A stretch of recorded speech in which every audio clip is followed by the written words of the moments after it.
Mummy जी, मेरे बस की नहीं है आपकी सेवा करना और इस घर को संभालना। अगर आपको आराम चाहिए और अपनी सेवा भी करवानी है तो आप अपनी बेटी को यहाँ क्यों नहीं बुला लेती। जरूरी तो नहीं कि सास की सेवा हर वक्त बहू ही करे। बेटी का भी तो कुछ फर्ज बनता है। और मैं कौन सा अपनी ननद को मायके आने से रोकती हूँ। पुष्पा अपनी सास कमला जी से बोली। कमला जी बोली, बहू, क्या ये अच्छा लगता है कि मैं अपनी सेवा करवाने और घर को संभालने के लिए अपनी शादीशुदा बेटी को ससुराल से बुलाऊं? क्या उसके सिर पर जिम्मेदारियों की कमी है? वो अपना घर, बच्चे, पति, यहाँ तक कि जब जब उसके सास ससुर आते हैं खुद के दम पर सब संभालती है। मैंने सोचा था जब मेरी बहू आएगी तो कुछ दिन उसे आराम दूंगी, फिर वो भी धीरे धीरे सब सीख जाएगी। मैंने तो अपना हर फर्ज निभाया, पर तुम हो कि हमेशा काम चोरी करती हो। ऐसा मत करो बहू, इतना आलस करोगी तो खुद का शरीर खराब हो जाएगा। आज मैं हूं, कल नहीं रहूंगी तो क्या करोगी? थोड़ा समझदारी से काम लो। पुष्पा मुंह बनाकर वहां से चली गई। कुछ दिनों से कमला जी की कमर में बहुत दर्द हो रहा था। घर का काम करने में पुष्पा काम चोरी करती थी तो उनके कंधों पर ही सारा काम आ जाता था। एक बेटे की कमाई पर आखिर घर का सब खर्च कहाँ मुमकिन था। बहू तो समझदारी दिखाती नहीं थी तो कमला जी को मन महसूस कर अपनी तकलीफ सहकर खुद समझदार बनना पड़ता था। यही सब सोचते सोचते कमला जी ने फोन लिया और अपनी बेटी को फोन लगाया। ज्योति बेटा, वक्त मिले तो कुछ दिनों के लिए अपनी माँ के पास आ जाओ ना। ठंड का मौसम आ रहा है। जैसे जैसे ठंड बढ़ रही है मेरी कमर और घुटनों का दर्द बढ़ता जा रहा है। और तुम अपनी भाभी को तो जानती ही हो। तुम आ जाती तो मैं अस्पताल जाकर दिखा लेती, थोड़े दिन आराम भी कर लेती। अपनी माँ की तकलीफ तुम तो समझ रही हो ना। माँ की दुखी आवाज को सुनकर ज्योति भी दुखी हो गई और बोली, माँ, आज ही मैं इनसे बात करती हूँ क्योंकि अगले महीने मेरे भी सास ससुर आने वाले हैं। आप तो जानती हो उनके आने के बाद जब तक वे रहते हैं मैं कहीं आना जाना नहीं करती, और वो जब भी आते हैं 2-3 महीनों के लिए आते हैं। आज ये घर आते हैं तो मैं बोलूंगी कि 15 दिन के लिए मुझे मायके छोड़ दें। ज्योति बोलते बोलते रुक गई कि यही सब बातें माँ भाभी से क्यों नहीं कहती है। फिर उसे लगा अगर वो कह देगी तो इस बात से भी माँ को बहुत कष्ट पहुंचेगा, जो वो नहीं चाहती, क्योंकि अपनी माँ के स्वभाव से वो भली भांति परिचित थी। वो हमेशा अपने दर्द को औरों से छुपा लेती थी। पहले दादी की हर बात को वो सह लेती थी, अब वे भाभी की हर बात को सह लेती है, पर अपनी तकलीफ कभी किसी से कहती नहीं। शायद माँ ऐसी ही होती है।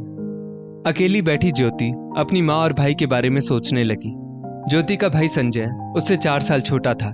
छोटा होने की वजह से वो सबका लाडला था। अपने ही पड़ोस की एक लड़की पुष्पा से उसने अपनी मर्जी से भागकर शादी कर ली थी। पुष्पा के माता पिता बहुत गुस्सा हुए थे। उन्होंने तो अपनी बेटी से हर रिश्ता तोड़ लिया था, परंतु कमला जी और उनके पति ने बेटे के मुंह में हथियार डाल दिए और कुछ नहीं बोले और पुष्पा को खुशी खुशी अपना लिया। संजय जो पहले ही मनमौजी था, पत्नी के आने के बाद तो ना उसका पढ़ाई में मन लगा ना किसी काम में। संजय के पिता एक साधारण नौकरी पेशा व्यक्ति थे। संजय के पिता ने अपनी कुछ जमा पूंजी लगाकर संजय को एक दुकान खोलकर दे दी कि शायद जिम्मेदारी बढ़ेगी तो बेटा संभल जाएगा। कमला जी खुश थी कि चलो, अभी अभी बेटी विदा हुई थी, अब बहू आई है तो घर में रौनक बनी रहेगी। इसलिए कमला जी ने शुरुआत के कुछ महीने पुष्पा को रसोई में भी नहीं जाने दिया कि धीरे धीरे वो सब सीख जाएगी। देखते ही देखते पुष्पा की शादी को 1 साल बीत गया और वो एक छोटी सी बच्ची की माँ भी बन गई, पर उसमें आलस कूट कूट कर भरा था। वो कोई भी काम सीखना ही नहीं चाहती थी। बच्ची के होने के बाद शुरुआती दिनों में कमला जी ने उसे कुछ करने नहीं दिया। बच्ची की मालिश से लेकर उसके कपड़े बदलना, उसे सुलाना, सब कमला जी ही करती थी। पर पुष्पा काम सीखना तो दूर की बात है, वो किसी भी काम को हाथ तक नहीं लगाती थी। कमला जी का 2 मंजिला मकान था। एक रोज कमला जी पुष्पा से बोली, बहू, अब बच्ची संभालने लायक हो गई है, तुम थोड़ा बहुत घर का काम किया करो, इससे तुम्हारी सेहत भी ठीक रहेगी और वापस से तुम्हारा शरीर भी सही हो जाएगा। पुष्पा अपनी सास की बात एक कान से सुनती और दूसरे कान से निकाल देती। वो ऊपर के कमरे में रहती थी। जब खाना हो तभी वो नीचे आती थी, वरना ऊपर ही पड़ी रहती थी। और अगर संजय घर में होता तो वो अपना खाना भी ऊपर ही मंगवा लेती थी। इधर नीचे कमला जी की खटते खटते बुरी हालत हो गई थी। देखते ही देखते पुष्पा का शरीर बलून की तरह फूलने लगा।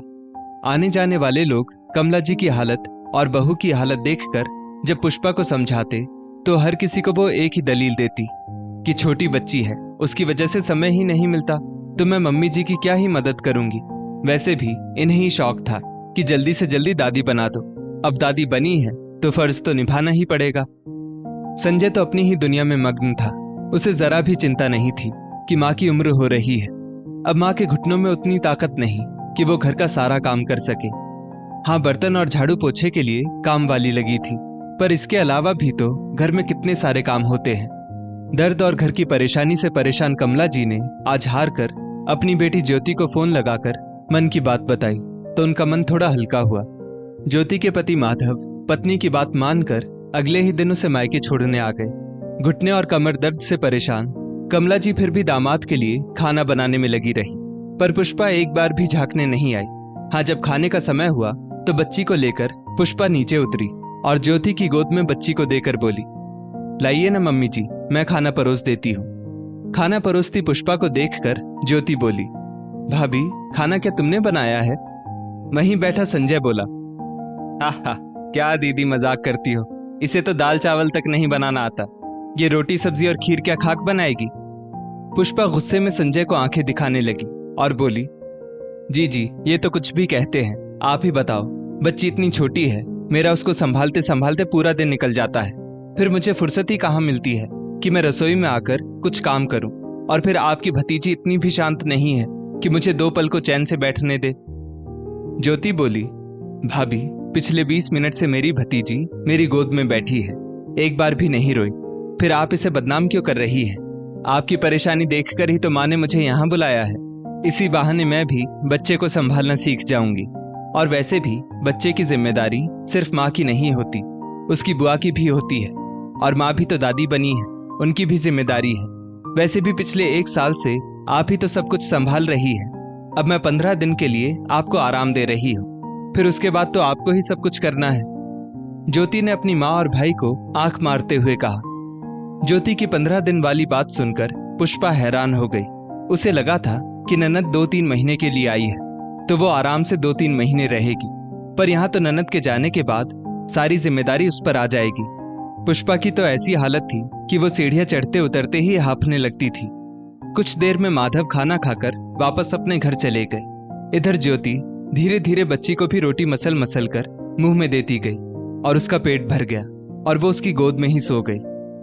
जैसे ही पुष्पा ने बच्ची को लेने की कोशिश की, ज्योति बोली, भाभी ये मेरे पास सो गई है तो यहीं सोने दो, तुम भी तो बहुत थक गई होगी, जाकर थोड़ा आराम कर लो, मैं यहीं माँ से बातें करूंगी। पुष्पा चुपचाप वहां से जा रही थी और सोच रही थी, अब तो ऊपर कमरे में टंगे रहने का कोई बहाना भी नहीं बना सकती, लगता है अब तो घर की जिम्मेदारी लेनी ही पड़ेगी। पुष्पा के जाते ही कमला जी बेटी से बोली, आज पहली बार मेरी पोती इतनी देर मेरे साथ है, वरना बहू तो इसे लेकर ऊपर ही टंगी रहती है, और जब नीचे आती है तो मैं काम से इतना थक जाती हूँ कि इसे समय ही नहीं दे पाती। ज्योति बोली, माँ भाभी अभी नासमझ है, पर सास बहू के रिश्ते में थोड़ी सी सूझबूझ से काम लिया जाए तो रिश्ते बड़ी समझदारी से निभाए जा सकते हैं। आप बच्ची को अपने पास ही ज्यादा रखिए, उसका मालिश करना, नहलाना, खिलाना और इसके जो भी छोटे मोटे काम हैं वो तो आप आसानी से कर सकती हैं। इससे भाभी को भी आराम मिलेगा और वो घर के काम भी सीख पाएंगी। कमला जी हंसकर बोली, पहले के जमाने में तो यही हुआ करता था, 3-3, 4-4 बच्चे होते थे, सास ससुर बच्चों को संभालते थे और औरतें घर का सारा काम करती थी। इससे औरत का शरीर भी हल्का हो जाता था और बच्चा घर परिवार के सभी लोगों को पहचानने लगता था। पर यहाँ तो कई कई दिनों तक मेरी बहू से बात तक नहीं होती और वो बच्ची को लेकर एक कमरे में पता नहीं क्यों बैठी रहती है। अब क्या किया जाए, एक तो इसकी उम्र कम, ऊपर से माँ दादी नानी होती तो इसे समझाती, पर यहाँ तो बस मैं हूँ। इसके मायके वालों से तो इसका कोई रिश्ता ही नहीं है, तो इसे कौन समझाएगा। कुछ घंटों बाद पुष्पा का जब एक कमरे में बैठे बैठे मन नहीं लगा तो वो नीचे उतर आई। उसने आते ही देखा बच्ची दादी और बुआ के साथ खेल रही है। पुष्पा को देखकर ज्योति बोली, अरे भाभी आ गई आप, आपका मन ऊपर वाले कमरे में अकेले कैसे लग जाता है? ये देखिए, इसे तो मैंने दलिया खिला दिया, अब इसका पेट भरा हुआ है। अब तो ऐसी हालत हो गई थी कि बच्ची ज्यादातर अपनी बुआ के साथ रहती। पुष्पा के पास कोई काम नहीं रहता था। जब तक बच्ची को भूख ना लगे बच्ची पुष्पा के पास कम ही रहती थी, तो अब थोड़ा बहुत पुष्पा को रसोई में जाना ही पड़ता था। ठंड का मौसम था, एक रोज धूप अच्छी खिली थी तो कमला जी ने पोती की सरसों के तेल से मालिश की और वहीं धूप में उसके साथ लेट गई। इधर ज्योति अपनी भाभी की रसोई में कुछ मदद करने लगी और एक कुशल गृहिणी बनने के नुस्खे सिखाने लगी। भाभी, आपको नहीं लगता एक बच्चे के साथ पूरे दिन कमरे में बंद रहना घर के कामों से ज्यादा बोरिंग होता है? इन 10 दिनों में आप में बहुत बदलाव आया है। आपने शायद गौर नहीं किया होगा, अब सीढ़ियां चढ़ने उतरने में आपकी सांस भी नहीं फूलती है। ये देखा आपने? पुष्पा हैरानी से ज्योति की तरफ देखने लगी और उसने महसूस किया कि सच में अब उसे अपना ही शरीर हल्का लग रहा था। ज्योति बड़े प्यार से पुष्पा से बोली, भाभी बुरा मत मानिएगा, मैं आपसे या माँ आपसे घर के काम नहीं करवाना चाहते हैं, हमें बस आपके स्वास्थ्य की चिंता है। पहले की औरतें अपने बच्चों की जिम्मेदारी अपनी सास पर छोड़ती थी और खुद घर के काम संभालती थी, तो प्रेगनेंसी के बाद उनका शरीर बहुत जल्दी पहले जैसा हो जाता था। इससे फायदा हम औरतों को ही नहीं बल्कि हमारे बच्चों को भी होता है। 4 लोगों के बीच में रहने से बच्चे का मानसिक विकास भी होता है। अब मेरी भतीजी अपनी दादी के साथ घुल मिल गई है, उसे आप दिन भर में कुछ घंटों के लिए माँ के पास छोड़ दिया कीजिए, इससे उसका मानसिक विकास होगा जो इसी उम्र में होता है। उम्मीद करती हूँ कि आप मेरी बातों को गलत दिशा में नहीं लेंगी। थोड़ी सी समझदारी से भी ससुराल के रिश्तों को निभाया जा सकता है। पुष्पा बोली, नहीं नहीं दीदी, ये कैसी बात कर रही हैं आप? आपने तो मेरी आंखें खोल दी। आप बेफिक्र रही, अब मैं मम्मी जी को शिकायत का कोई मौका नहीं दूंगी। मैं तो समझ ही नहीं पाई थी कि परिवार के साथ मिलकर रहने में कितना फायदा होता है। मेरा भी शरीर ठीक हो जाएगा और बच्चे का मानसिक विकास भी होगा। और मुझे क्या ही चाहिए? यहाँ मेरे मायके वालों ने तो मुझसे मुंह फेर लिया और ससुराल वालों ने तो मुझे दिल खोलकर अपनाया, पर मैं बुद्धू सी सीरियल देख देख कर अपनी सास की तुलना उन सीरियल वाली सासों से करने लगी थी। मुझे माफ कर दीजिए दीदी। ज्योति बोली, तो इसका मतलब मैं निश्चिंत होकर ससुराल जा सकती हूँ? पुष्पा बोली, हाँ हाँ दीदी, आप बिल्कुल निश्चिंत होकर जाइए। मैं आपकी भतीजी और अपनी सास और आपके भाई सबका ख्याल रखूंगी और सब अच्छे से संभाल लूंगी। ज्योति हंसकर बोली, इसका मतलब मेरे मायके से मेरा पत्ता कट? पुष्पा हंसकर बोली, अरे नहीं नहीं दीदी, ये कैसी बात कर रही हैं? इस घर में हमेशा आपका स्वागत है, आप आराम से बैठिए। मैं तब तक मम्मी जी के नहाने का पानी बाथरूम में रख देती हूँ और उनके कपड़े निकाल देती हूँ। इतना कहकर पुष्पा वहां से चली गई। कमला जी अपनी बहू में आए हुए बदलावों को देखकर मुस्कुरा रही थी।